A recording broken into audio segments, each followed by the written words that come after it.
হরে কৃষ্ণা। ভক্তরা অনেকে কফি খেতে পছন্দ করে, কিন্তু পারিপার্শ্বিকতার কারণে বাইরের কফি তারা পান করতে পারে না। তো বৈদিক উপায়ে কিভাবে কফি বানাবেন সেটা দেখানো হচ্ছে। তো প্রথমে কিছু মেথি দিবেন একটা গরম উনুনে পাত্রে, এর সাথে চিনি দিবেন।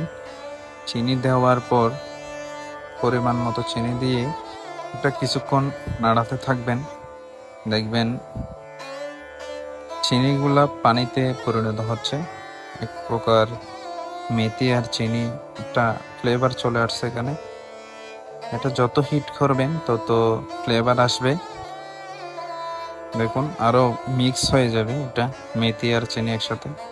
তারপর একটা কালার চলে আসলে আপনি পরিমাণ মতো দুধ ঢালবেন। দুধ ঢালার পর কিছুক্ষণ পর আপনারা তেজপাতা, এলাচি এই ধরনের কিছু ইউজ করতে পারেন। তারপর দেখবেন একটা পর্যায়ে এসে কিছুক্ষণ এটা উনুনে রাখার পর একটা ফ্লেভার চলে আসবে এবং একটা কালার চলে আসবে, যেটা কফির কালার। এটা আরো গাঢ় হবে যতক্ষণ সিদ্ধ করে বয়েল করবেন। তো তৈরি হয়ে গেল সেই বৈদিক কফি। আপনারা চাইলে বাসায় এটা বানাতে পারেন। হরে কৃষ্ণা। সবার ভালো লাগলে ভিডিওটি অবশ্যই শেয়ার করে দেবেন। হরে কৃষ্ণা।